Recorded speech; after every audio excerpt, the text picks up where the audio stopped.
following episode contains mature language and descriptions of sexual situations.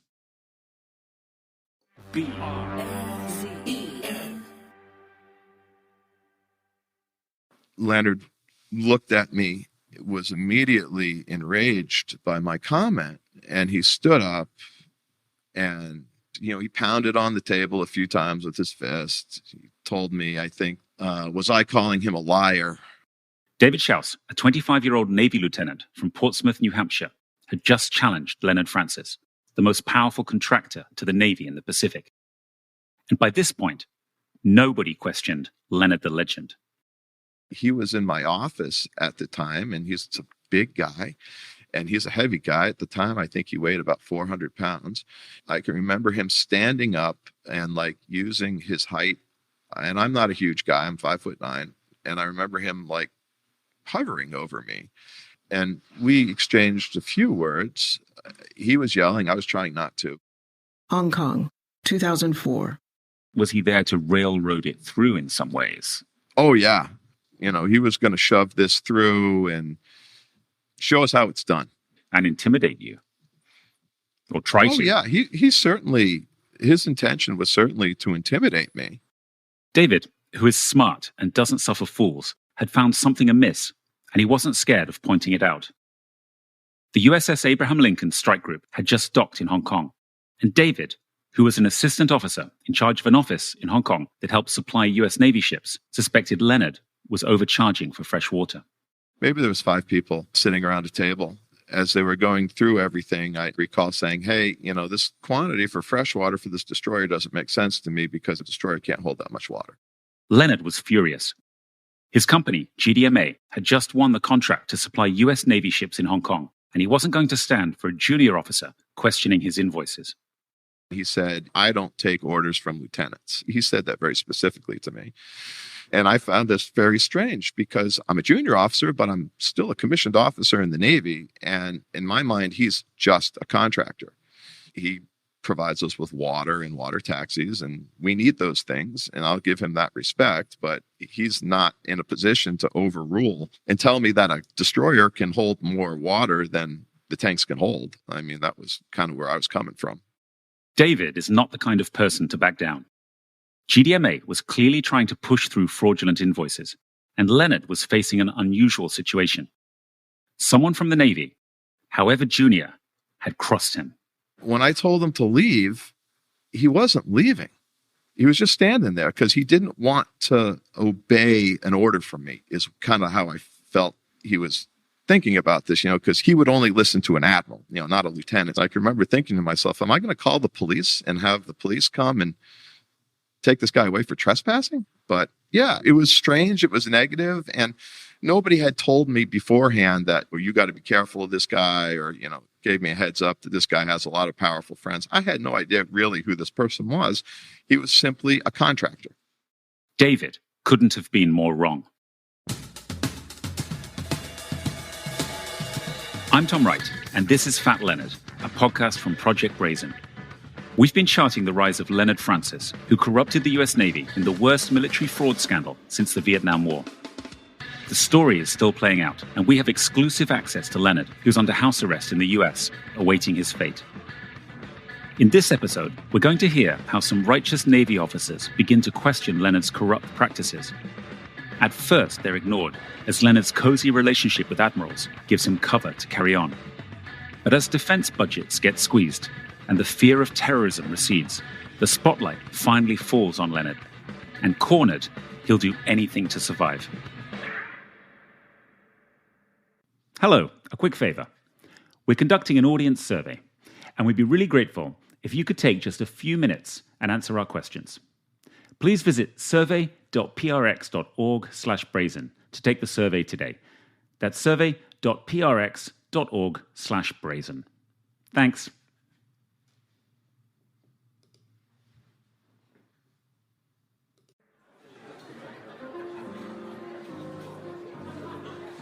Hong Kong's Shangri-La Hotel sits on a rise above the harbour, the majestic outline of Victoria Peak soaring behind. On the 56th floor, with sweeping views of the boats below, Leonard was hosting a lavish party. Dressed in a dark suit, with a Christmas tree pin on his lapel and festive tie, Leonard was talking to the commanding officers of the USS Abraham Lincoln strike group. To spice things up, Leonard had paid for Western women dressed in revealing Santa outfits to mingle and flirt with the guests. He tried to put the argument with David Schaus out of his mind. The party was a celebration of the US Navy's decision to give him the Hong Kong contract, and he wasn't going to let that upstart ruin this event. Well, Schaus was a young lieutenant, very ambitious, cocky. The way he approached people and talked was very rude. He saw to it that David wasn't invited. This was Leonard's coming out party to show everyone he had made it in Hong Kong. And he had hired prostitutes in Santa helpers outfits to give out cigars and champagne, and it was lobster tails and steak. A number of US government officials who attended realized that a contractor like Leonard paying for all of this amounted to bribery. Some of the State Department or military people not involved in the supply corps went to this and immediately realized this was not appropriate. And that's kind of when it got on the State Department radar. But the State Department doesn't want to step on the Defense Department toes. As always, Leonard had the cover of top naval officers, many of whom he counted as friends. He chatted with Captain Craig Fowler, the commander of the USS Shiloh, who was 43, but looked older, with prematurely graying hair and sparkling white teeth. Fowler was the CEO of the Shiloh. And this was the event in Hong Kong for that Christmas get-together for the Abraham Lincoln strike group. What are the Santaninas? Oh, they're my little Santa girls that attended the party. So when we had this Christmas party, I had like half a dozen or more girls that basically charaded as Santanina outfits, little short mini skirts, dressed up as Santa, little Santas. And they were like sitting on everybody's laps and snapping pictures and rubbing everybody down. And a couple of the important customers got laid. So I set that up at my reception. That's what we always do because these guys, they're never going to say no. So Fowler was one of them. And Admiral Fowler went on to become a one-star later on for a strike group. That was just the start of Captain Fowler's rise to become a 4-star admiral with one of the top jobs in the US Navy, running the Navy's Southern Command, including Central and Southern America. The Washington Post, in 2018, first reported that Leonard told investigators he had organized a prostitute for Fowler. The Navy found, quote-unquote, insufficient evidence that Fowler had patronized a prostitute, the Post reported. In a statement to the newspaper, a Pentagon spokeswoman said, quote, Fowler never solicited a gift, dinner, service, or item from GDMA and never attended an event without clearance from an ethics counselor, end quote. In October, as this podcast was airing, Fowler retired from the Navy. He did not respond to requests for comment. As he hobnobbed with the top officers, Leonard didn't think he needed to worry about the likes of Lieutenant Schaus. But the events of that Christmas sowed seeds that marked the beginning of the downfall of Leonard Francis. We've explored in this series how Leonard's fraud worked. In his inner circle, he allegedly lent on officers like Lieutenant Commander Eder Ruffo, who has pleaded guilty to conspiracy to defraud the US and is awaiting sentencing. He counted on Commander Michael Mashevitz and others to direct ships into ports he controlled, where he could charge huge sums for protection and fuel, according to court records. And Leonard delivered, keeping ships safe and ensuring supplies were always available, not to mention getting sailors out of trouble. His parties with the Navy's top admirals, who may not have dirtied their hands with the details, gave him a veneer of respectability. But those admirals, they were never paid cash in envelopes or anything like that. No, but they all received gifts. When you are attending a $1,000 plate dinner, that is a bribe. It's not a $10 McDonald's here. Everyone's looking down. Well, if the admiral's all doing it with his staff, why can't we at party too? We all want to have a good time. We've heard about many parties in this series, but this next one, perhaps, marks Leonard's high watermark. Singapore, 2003. From the helipad of the Swiss Hotel de Stamford, a semicircular 741-foot tower designed by I.M. Pei, the 35 officers of the Nimitz strike group, drinks in hand, could see hundreds of oil tankers and container ships waiting to unload at Singapore's port. Beyond them, Leonard pointed out the islands of Indonesia. Then, in the other direction, he gestured towards the glistening lights of Singapore's business district, and further still, the faint glow from a far-off Malaysian city. It's a fabulous view. So you can see like 3 countries in one spot. And it's a very impressive venue for cocktails. At the hotel, they don't allow this. Only very special guests are allowed to host this, because that's the helipad up there. Suddenly, a Singapore F-16 fighter jet came barreling overhead on a training flight, drowning out the sound of the Filipino band. So for these aviators, for them, it's like, wow. So you go downstairs to dinner, and you have a very expensive, what kind of food was it? Oh, it's a French Michelin star dinner. Foie gras. We'll have appetizers. What I remember is foie gras. And then, we'll have the different pairing wines. You start off with champagne, then you have white wine. Then you pair it off, with red wine, whether it's top notch. The bottles are like $500,000 bottles of wine. The Nimitz, the largest nuclear-powered warship in the world, a symbol of US military might, had just anchored in Singapore on the way back from supporting Operation Iraqi Freedom. Robert Gilbo, in his early 40s, salt and pepper hair and jowls, was the supply officer on the ship. Leonard had known Gilbo for a number of years, since he was a junior supply officer, or suppo, on an amphibious landing ship. I met him when the ship pulled into Bali. You can always feel out a suppo, whether, he's a player. Most of them are. It's in their DNA. They all want to get laid. That's part of the parcel of the business. Gilbo was gregarious. He liked to take the microphone at Navy events, acting the host. He was married with children, but like most Navy officers, was absent from home for months at a time. In Bali, Leonard had plied him with meals, hotel rooms, and prostitutes, according to court papers filed by prosecutors. Gilbo presented himself to women as a fighter pilot. Leonard nicknamed him Casanova.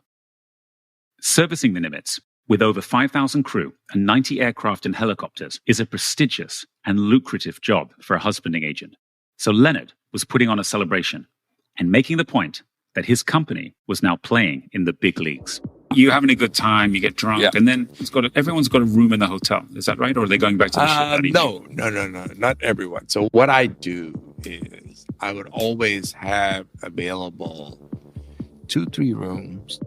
Leonard says he had arranged for Chinese prostitutes to be waiting in the rooms for select guests. Gilbo, who was responsible for signing off on the Nimitz's bills, allegedly was among them. Another woman was waiting for Admiral Samuel J. Locklear III, commander of the Nimitz strike group, and one of the most powerful men in the Navy, Leonard says. In a gap between courses, Leonard claims he handed them both a room key. So what happens is, after the dinner starts, the different courses, then everybody starts standing up, drinking, singing, dancing, all kinds of things start going on. And that evening, I had 2 rooms. So I sent Gilbo into one because he was the supply officer paying the bill. And then the admiral, and I gave him the key and he went off to his room. But it was not at the same time. And nobody knows what's going on. Because you just go in for a quickie and take off. Everything's ready to go. What you need is there. And then they came back. They come right back like nothing happened. As the evening wound down, a group of Chinese prostitutes arrived at the hotel for the more junior officers. The party, Leonard said, cost $50,000, a clear breach of Navy rules, which limit sailors to accepting gifts of no more than $20. Gilbo later pleaded guilty to lying to investigators about never receiving gifts from Leonard, and he acknowledged destroying documents. In emails entered into the court record, he discussed arrangements for prostitutes with Leonard during the trip to Singapore. Attempts to reach him were not successful. Admiral Locklear did not respond to requests for comment. The Washington Post first reported these allegations about Locklear in 2018. He denied sleeping with prostitutes and said he had ethical clearance to attend the dinner. A fighter pilot on the Nimitz was quoted in the Post as saying Locklear left when the Chinese prostitutes arrived at the end of the evening. Leonard says this is untrue. And then he claims that, when the hookers came, the busload of PRC hookers came, he walked out of the room. What a BS. He had all the hors d'oeuvre first. He had the hors d'oeuvre. Then the busload of women showed up later. And, of course, he had to leave. See, he's trying to have that I'm politically correct. I can't go. I mean, come on. I know how to set things up. I know how to take care of the bosses, the decision makers, the guy that writes you the check. You could take care of these guys privately. You don't kind of just spread the women out there. They have their own time. They don't share. They're important. So we do that. That's how it is. Leonard says he more than recouped his costs thanks to Robert Gilbo, whom he claims signed faked invoices and took $40,000 in cash in return. Gilbo's counsel said prosecutors found no evidence he ever got this money from Leonard, and he took a polygraph test which found his denial, quote, not indicative of deception, end quote. At this juncture, you may be asking why, out of 20,000 sailors in the 7th Fleet, no one called out the blatant fraud and overcharging before now. The fate of David Schaus answers the question. Leonard was very good at influencing people. So what I mean by influencing people is if you were a guy that the most effective way to get you on his side was to buy a hooker and booze, then he'd buy you hooker and booze.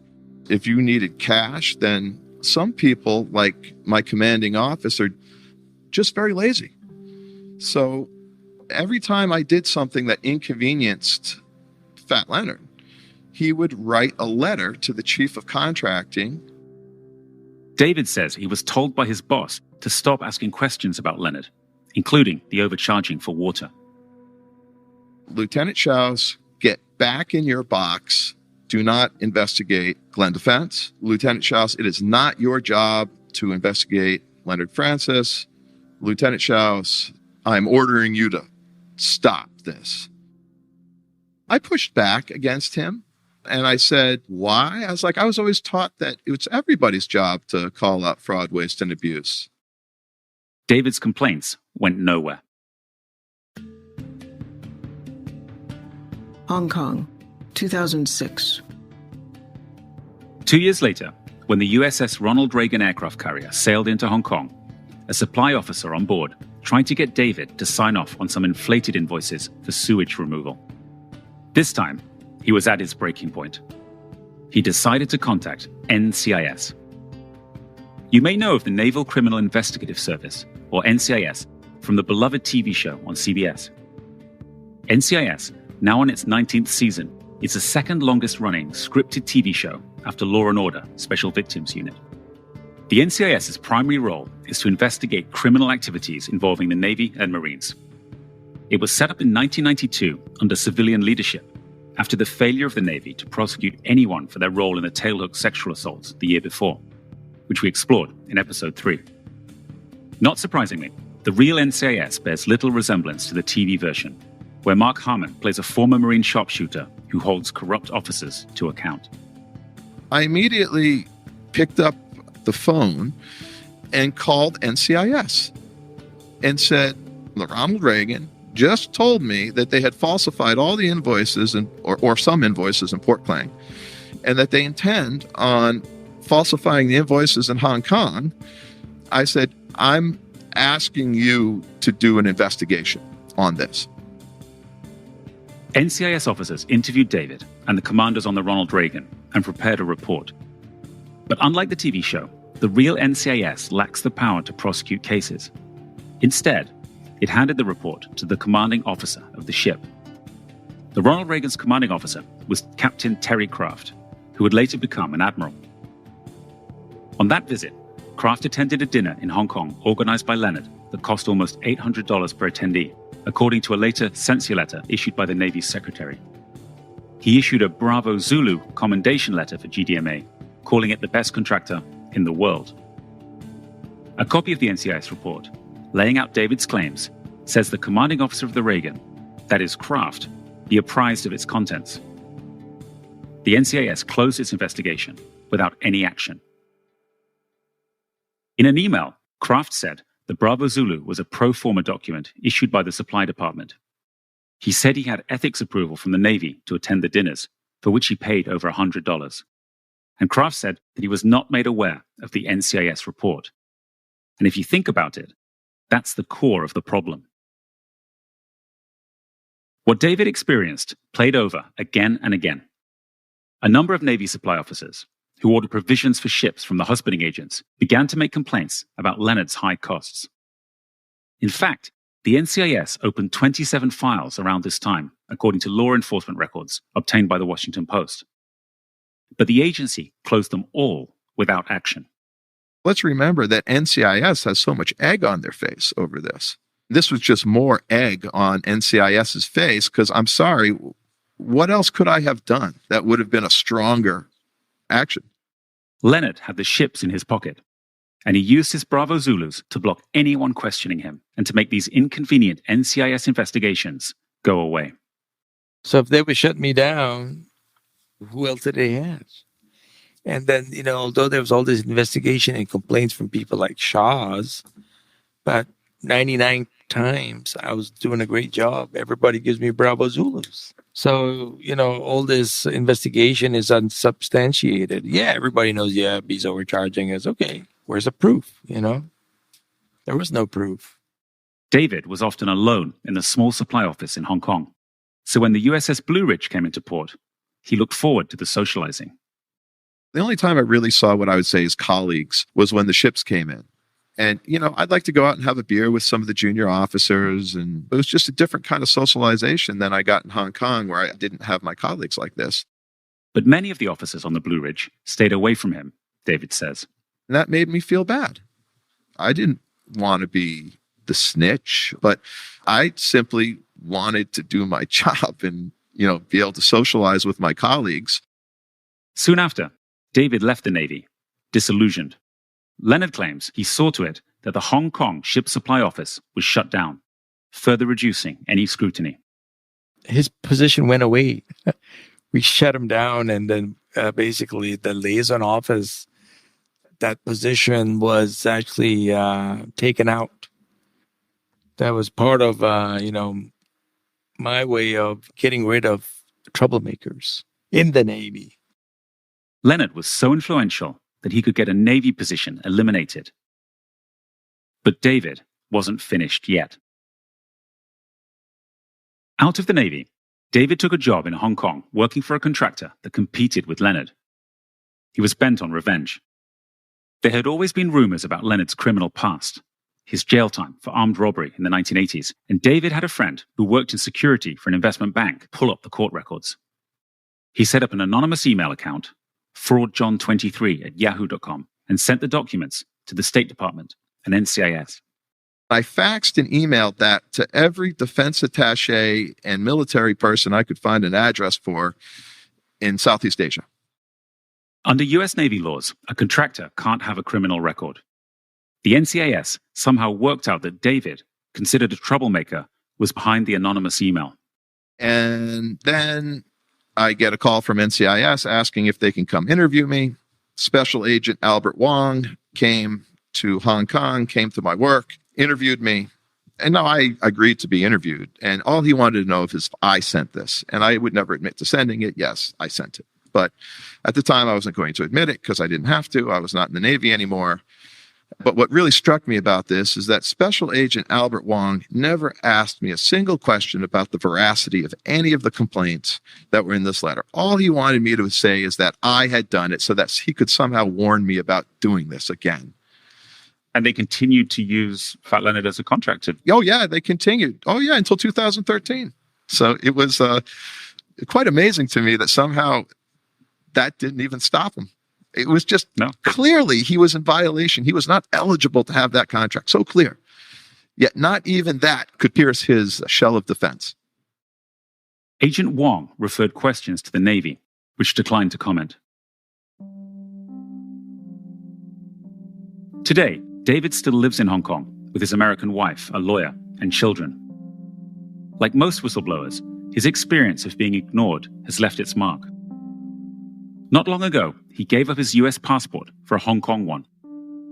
That possibly makes him the first ever US Navy officer to become a Chinese citizen. I left the Navy with a bad taste in my mouth. Overall, I still love the Navy. My time in the fleet, operational on ships, if you did your best, if you followed the rules, you were right, period. Easy to understand. When I got out here to Hong Kong with the supply corps community, there was all this shades of gray that didn't have to be gray. Things were pretty black and white in my mind throughout this whole thing. But, people would frequently tell me I didn't know what I was talking about. Okay, well, I think it's been proven that I did know what I was talking about, and these were not shades of gray. This was just black. I asked him what most stood out about what Leonard was able to do. When I look back and say this is like crazy, what is the craziest element? Well, this guy was directing where U.S. Navy ships were going.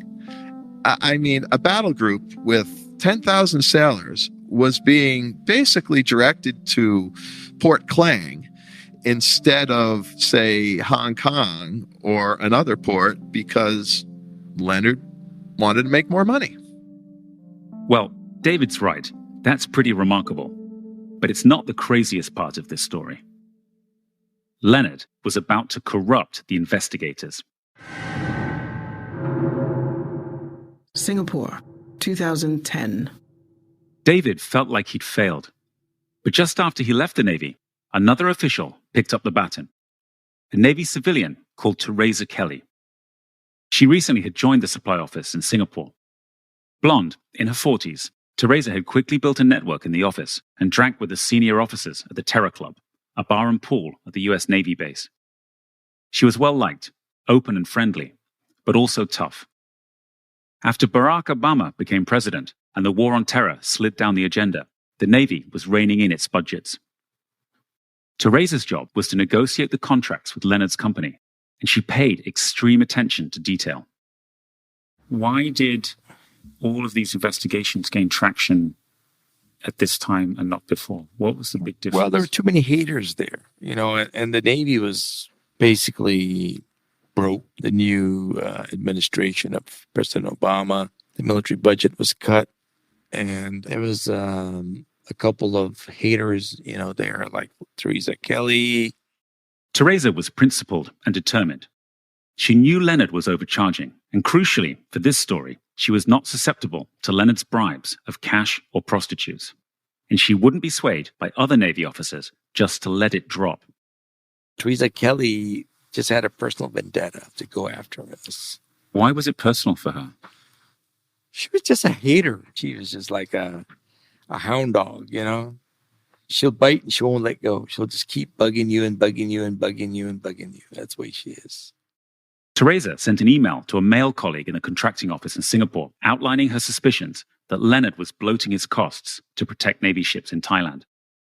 Rather than help, the colleague, a middle-aged man called Bobby Pitts, who enjoyed entertainment provided by Leonard, immediately forwarded the email to a representative of Leonard's company, according to court documents. Oh, I had inside information, of course. I had too many informers. Everybody was my informer. Pitts used a personal AOL account to avoid detection. But the Thai Navy told Teresa that Leonard had a copy of her email. She was furious and immediately suspected Pitts. She confronted him in her office. Taken aback by anyone bothering to question the relationship with Leonard, Pitts claimed that he'd been hacked, court documents show. Pitts pleaded guilty to conspiracy to defraud the US. Attempts to reach him were unsuccessful. Teresa wouldn't be deterred. She forwarded her complaint to the NCIS and pushed the agency to open yet another investigation into Leonard. It's no surprise that it would take a woman to take on Leonard. Faced with a strong female, he didn't know how to act. Why would she not have enjoyed the largesse of GDMA? Because she just wanted to do things right, and she just didn't want to have a monopoly. And there are people with vendettas who have agendas. Did you try to bring her into the fold? No, she's not. I know when people are capable of coming in and those who are not. There's a lot of bad blood. She's already been poisoned from the beginning. She was poisoned.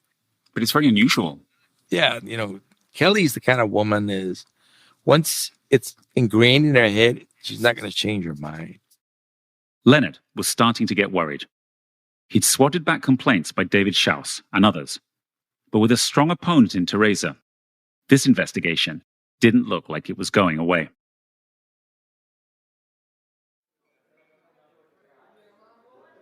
One night, drinking in a bar in Singapore, Leonard sent a chilling message to a US Navy official in the Philippines who was also questioning his costs. He got a young lieutenant commander drunk and sent him out from the bar to buy a burner mobile phone and a prepaid SIM card. Leonard had provided the officer with the employee's phone number and told him to send threatening, anonymous text messages. "Back off," one of them read. He was getting desperate. When I challenged Leonard on these threats, he was uncomfortable. They don't fit with his narrative of being a loyal servant of the Navy. At no point in our story is the mafia aspect of the fraud more apparent than in these texts.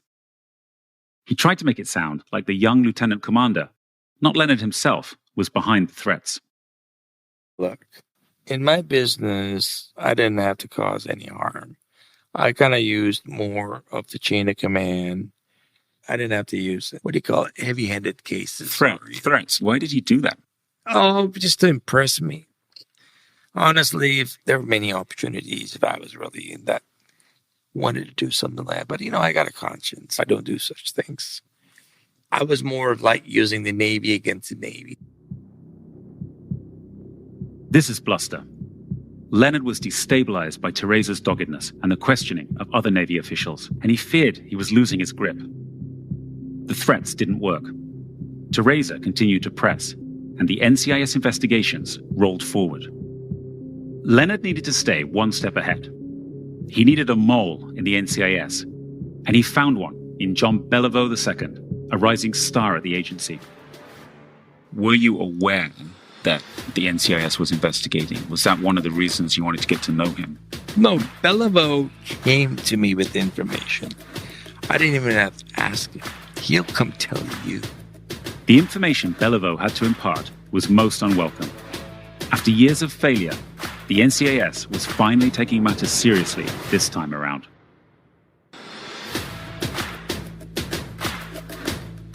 Fat Leonard is a production of Project Brazen in partnership with PRX. For Audiation, the executive producer is Sandy Smollins. Mark Lotto is the co-producer and story editor. The producer is Ilan Meacham. Mixing and sound design is by Matt Noble.